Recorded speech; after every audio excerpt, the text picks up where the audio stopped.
Hi guys, I'm Sarah and I serve here at Victory in the church office. We're so glad that you tuned in to today's message, and I believe that something in this sermon is going to help encourage you and help you take the next step forward in your faith journey. Before we get into it, make sure you subscribe to the channel so that way you never miss a video. Now let's hear from the sermon.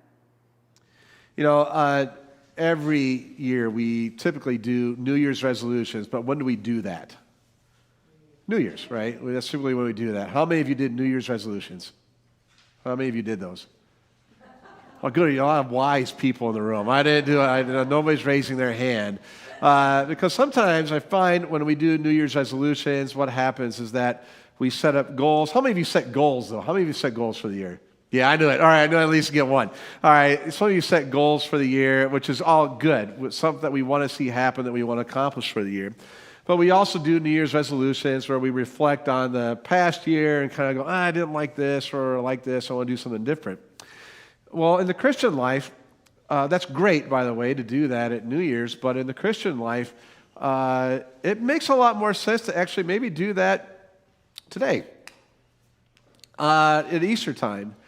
And to not just really think about it once a year, but as God really designed it to live our lives not a year at a time, but a week at a time. That's how He divided it up when in creation. It was 7 days. 6 days work, 1 day Sabbath. 6 days work, 1 day Sabbath. And the reason I say that is because when we look at Jesus on the cross from Good Friday, it was there that we were reminded, and if you're with us this past Friday, it's when we're reminded that it was on the cross that Jesus died for sin, but didn't just die for our sin, but when He died for sin and He took our punishment, He also then removed guilt for the past, sin from the past. He took care of everything. And He said, in the words, His final words, next to His final words on the cross, He says, it's finished. He said, it's over. The battle's done, and you've been forgiven, and if you've been forgiven, then you can forgive other people, and you can have peace with God. And a relationship with God is restored. And then He did this beautiful thing, is that He took a break. What did He take a break for? He took a Sabbath day. He honored the Sabbath day by keeping it holy because He died before the sun went down. He died before the sun went down. He honored the Sabbath day. And then there's this Sabbath day rest. What Jesus did in that time, I don't know. Outside of, He had a tough week. I'm thinking He's just like, I need a break. And I'm tired. We're talking about if He descended into hell, it was as victorious. But when we look at it, He took that Sabbath break. And then the next day on Sunday at dawn, He broke the Sabbath. When we talk about breaking the Sabbath, it's not He broke the law of the Sabbath. The Sabbath was over, so it's time to break the Sabbath, and it's time to start new again. And so that is that moment when the women were going down to the tomb to prepare the spices, and they got everything ready, all that they could really do on the Sabbath day, which there wasn't much. They got everything kind of prepared and ready to go so they could get back to work. And their job was to prepare the body, and then God showing up saying, I've got new work for you to do. We're not going to spend time talking about death. We're going to start talking about new life. And Jesus, in that moment, starts it all over again for us. And God designed it on the Sabbath day to remind us, to help us to reflect on what Jesus has done, to propel us into the new week, to start a brand new week every Sunday. It's like we need to do like our little resolutions every single week. We reflect on the week past, where we messed up, we did this, we did that, we had great intentions on Sunday, bubbled along the way. Jesus died for me, Forgive me for my sins. Reflect on that on the Sabbath day. He died for me. I can forgive. I've been forgiven. I can forgive others. Whatever stranglehold death had on me, guilt and sin is broken. And then on Sunday morning, we get together and we worship and praise because of the open tomb. You know, how many days are there in Lent? 40. Okay, 40 days in Lent. How many days are there from Ash Wednesday to today? How many? 46. How does that add up? Because Sundays don't count. Because Sundays are about celebrating the resurrection of Jesus. So we come together and we are reminded that Jesus says there is a new life waiting for you. Yesterday is forgotten. Today is a brand new day. And we do that week after week after week. Because we always need that fresh start. And when we read the lessons for today, when we read the story of Jesus rising from the dead, and if you know it from all the Gospels of Matthew, Mark, Luke, and John, there's one person I look at in this story who really needed a fresh start. His name is Peter. When you think about Peter, and Peter is known mostly for, when we talk through Holy Week, what's he really known for? The denial. When he was with Jesus and the other disciples, and it says, the Bible says, on the night that he was betrayed, when they're at the Last Supper, and Jesus says, you're going to betray me, you're going to deny me. He actually says, you're all going to do it, but he really pointed it out to Peter. And Peter goes, no, I'll never do that for you. And then he'll point where he says, I will die for you. I'll go to prison for you. I will do this and do that. And I will love you. He uses words like that. I will love you the way you love us. I will die for you. And then Jesus said, no, you're not. You're going to actually deny me. And then he also predicted all of you are going to run away. In fact, who took Jesus' body off the cross? Joseph of Arimathea and Nicodemus. John wasn't there. James, Peter, his three best friends. They may have looked. John was there kind of looking at it. We don't know references to any of the other guys. There's two other guys who took him off the cross. None of them were there. They're there to watch, but none of them were there to even bury him. So Peter boasted that he would die for Jesus. And he had built up an image for himself. That he was the guy. I'll be your best guy. I'm your right-hand man, Jesus, to the point where he, a lot of times, got in front of Jesus instead of following Jesus. And he built himself up, and it all got knocked down. When he succumbed to fear and he denied his best friend, and when his best friend was all alone. And instead of fighting for him, he watched him die. And he made a promise, and he didn't just break it, he shattered it.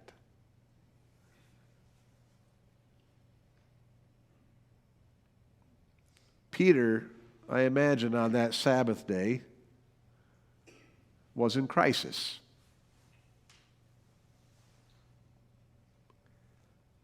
Everybody was separated. Some were probably together trying to figure out what's happening. But again, it was a Sabbath day. So there's no work.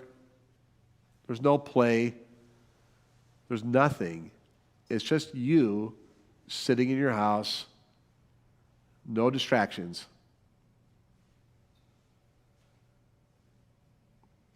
And then the sun dawns. Then the sun dawns on Sunday. And in the Gospel of Mark, which is often thought to be as written as through the eyes of Peter, the angel says, he is risen, Go find the disciples and Peter. It's kind of a hint almost that maybe Peter wasn't with the others. Because can you imagine going back into that room with those guys? The last time we saw him, he was weeping bitterly, and he just kind of disappeared. So Peter and John, they get up, and the Bible says they ran to the tomb. And John, who wrote this gospel, is nice to throw a dig in there. He says, the one Jesus loved, beat him. I outpaced him. I got there first. But Peter, though, is like a stocky bulldozer, I think. He just kind of blows by John, knocks him out of the way. I got to see. He blows by into the tomb, and he sees the linen, and he sees the cloth. John says, oh, I saw it. I figured it out. But Peter doesn't say he figured it out. I don't know if he figured it out. And bulls his way through, and Jesus would appear to them later that day. He would appear to them a few times throughout the week. But it wasn't until a week later that Peter had his one-on-one time with Jesus. I don't know if you've ever felt this way before, where maybe you're feeling it even right now, where you've let God down, you feel you've let him down, you feel that you've let the people around you down, whether it be your friends or your family. I think we've all felt that at some point in time. Or you've even let yourself down, or somebody's let you down. Maybe you're holding on to that. And imagine Peter in that moment. And so when we say, well, Jesus, God forgives you of your sin, the evidence of the crucifixion, we know that happened. He rose from the dead, but does part of you just kind of go, can he really forgive me? Did it really happen? Because I'm still living with this guilt. See, Pastor Tim, Good Friday, you said, let it be done, man. Let it be finished. And you're like, I want that, but I'm having a hard time with that. And I think Peter was kind of in this boat, because everything he does after the resurrection of that first week is like, look, Jesus, I still love you. He runs down to the tomb, knocks John out of the way. Jesus appears to him on the shore, and he jumps out of the boat with all of his clothes on and rushes there first. I need to get there first. When if he found out, if he just stayed in the boat, they would have made it there at the same time. But he's got to be there. He's got to prove something. And in that moment where he's like, Jesus, I've got to prove something, Jesus pulls him aside without anybody else. Says, Peter, let's talk about this thing that happened. We're going to talk about the denial, and let's talk about that. And then basically, we're not going to go through the whole thing, but basically he just tells him, Peter, I didn't put that expectation on you to be something that you're not. I don't need that from you. I don't need that from you, Peter. I don't need you to be better than all these guys. I don't need you to be this. I don't need you to be me. Peter, I just need you to be you. I need you to be you to be you. That's it. And you're forgiven. All that stuff. You didn't let me down. It was part of this way it goes. I just need you to be you. Now, quit trying to lead me and follow me. Quit trying to be something you're not and follow me. Just follow. The past is forgiven. Leave it behind. So let's start over, but this time we're going to start it over by following. Now, today, if you're looking at your life and thinking that you've let God down, that you've let others down, you let yourself down, even if you're going through a hopeless time, remember that Jesus died so that you can leave it all behind, so that you can have hope. And we just start over by following. And if you're looking at it like, well, last year here I was at Easter and I tried to do that, and then week by week, okay? Not year by year. But I made it to Christmas. Week by week. Week by week. And that's a gift from God to say, the past is the past, start over and start out by following me. You know, after 30 years of this, Peter would sit down and write a letter. He would write a letter, and we call it 1 Peter. And it's in the Bible. You can look it up sometime if you'd like. After 30 years of following, he would write down a letter, and he'd write a letter of encouragement to people who are going through rough times, whatever it may be, who are struggling in following. Life wasn't great, and they're having a hard time. But it's a word that he gives to them, and it's a word that you can tell comes from a person who has lived that very struggle. But he's lived with it for 30 years going, you know what? It's going to be okay. And you see what he writes, and he says this in 1 Peter, the first chapter. He says, "Praise be to the God and Father of our Lord Jesus Christ. In his mercy, he has given us new birth into a living hope through the resurrection of Jesus Christ from the dead." He's given us new birth to a living hope through the resurrection of Jesus Christ from the dead, and into an inheritance that can never perish, spoil, or fade. And this inheritance is kept in heaven for you. So this life ends. Your inheritance is in heaven. And whether you're a believer or not, this life ends. But you who, through faith, you are shielded by God's power until the coming of the salvation that is ready to be revealed in the last time. Shielded through faith. Through faith in Jesus. You're going to receive that inheritance. And in all this you greatly rejoice, though now for a little while you may have had to suffer grief in all kinds of trials. And then he says to this, and this is clearly to us, though you have not seen him, you love him. And even though you do not see him now, you believe in him and are filled with an inexpressible and glorious joy. For you are receiving the end result of your faith, the salvation of your souls. The salvation of your souls. All of this ends in death.